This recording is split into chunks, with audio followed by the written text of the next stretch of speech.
UP के संत कबीर नगर में चुनावी जनसभा को संबोधित करने पहुंचे बीजेपी के राष्ट्रीय अध्यक्ष जेपी नड्डा। उन्होंने समाजवादी पार्टी पर जमकर निशाना साधा है। आपको बता दें कि जिले के धनघटा विधानसभा में बीजेपी प्रत्याशी गणेश चौहान के पक्ष में जनसभा को संबोधित किया और कमल के निशान पर बटन दबाने का संकल्प दिलाया। राष्ट्रीय अध्यक्ष जेपी नड्डा ने कहा कि सपा गुंडों की सरकार है। अखिलेश यादव आतंकवादियों को संरक्षण देते हैं और उनके साथ फोटो भी खिंचवाते हैं। सपा की सरकार में मुजफ्फरनगर और शामली समेत 200 दंगे हुए, लेकिन जब से यूपी में भाजपा की सरकार बनी है तब से एक भी दंगा नहीं हुआ। उन्होंने कहा कि यूपी में शांति और अमन चाहिए तो भाजपा प्रत्याशी को जिताकर विधानसभा में भेजे, जिससे विकास को गति मिल सके। उन्होंने जेल में बंद आजम खान, माफिया मुख्तार अंसारी, अतीक अहमद पर कटाक्ष करते हुए कहा कि अगर आप चाहते हैं ये माफिया जेल में रहें तो आपको कमल का बटन दबाकर भाजपा की सरकार बनानी होगी। जेपी नड्डा ने कहा कि यूपी में कानून का राज चलेगा। समाजवादी पार्टी से चुनाव लड़ने वाले लोग जेल और आधे बेल पर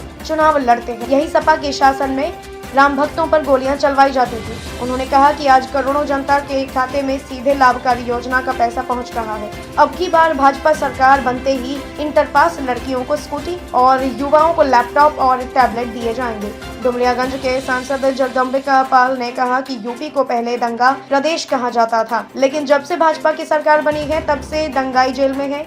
आज बहू बेटियां अपने आप को सुरक्षित महसूस कर रही हैं। मित्रों, इनको कुर्सी चाहिए और कुर्सी के सिवाय कुछ नहीं चाहिए।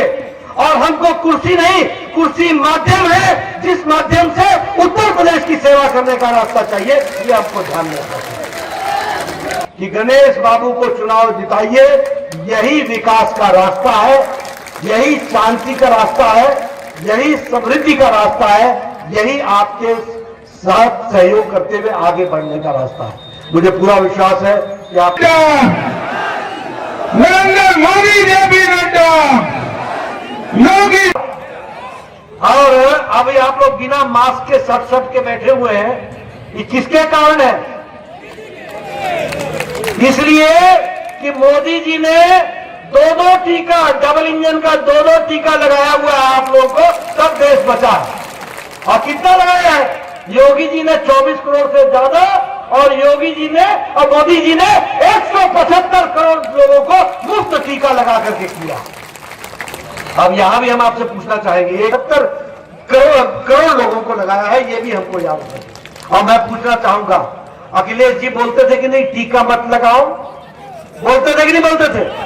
उन्होंने उत्तर प्रदेश की जनता को धोखा दिया कि नहीं दिया? बोलते थे कि नहीं कि ये योगी मोदी टीका है, ये बीजेपी का टीका है? मैं आजकल पूछता हूं कैसा लगा मोदी टीका? अब 10 तारीख को एक और टीका लगा देना, पूरा टीका लग जाएगा, हो जाएगी। का इंजेक्शन 1906 में जापान में आया और भारत में 2006 में पहुंचा है, 100 साल बाद, वो भी जब योगी जी सांसद बने तब। यह है इतिहास। टेटनस का इंजेक्शन यहां 20 साल बाद आया, पोलियो का इंजेक्शन यहां 30 साल बाद आया, लेकिन कोरोना 2020 में आया और 2021 में, एक साल में 9 महीने के अंदर मोदी जी ने एक नहीं दोनों टीके भारत को दिए और देश को बचाने का काम किया। और देश को ही टीका नहीं दिया, दुनिया के लोगों को टीका पहुंचाया, बोलो पहुंचाया कि नहीं पहुंचाया? और यहां पर नेता लोग बोलते थे हम खरीदेंगे, हम खरीदेंगे, हम खरीदेंगे। हमको सीधा संबंध जोड़ने दो, हम भारत का टीका नहीं लेंगे, हम विदेशी। गणेश बाबू साधारण परिवार से आते हैं कि नहीं आते हैं? आप बताइए, भारतीय जनता पार्टी सबका साथ, सबका विकास, सबका विश्वास लेकर के चलती है कि नहीं चलती है? आप बताइए, एक गरीब आदमी को हमारे दूसरी पार्टियों में क्या होता है? कौन चुनाव लड़ेगा? कितना खर्च करी भाई?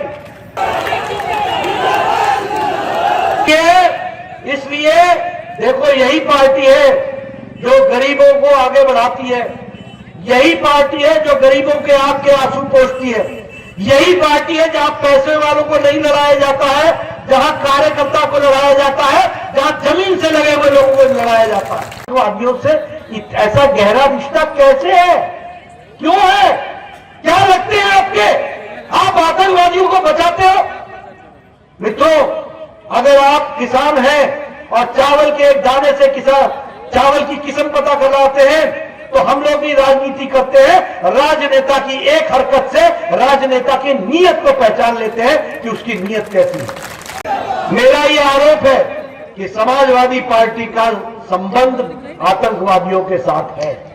मेरा ये आरोप है कि समाजवादी पार्टी के नेता गुंडों को प्रश्रय देते हैं। मेरा ये आरोप है कि जो लोग बहु बेटियों को तंग करते, आप बताइए मुजफ्फरनगर का दंगा हुआ कि नहीं हुआ?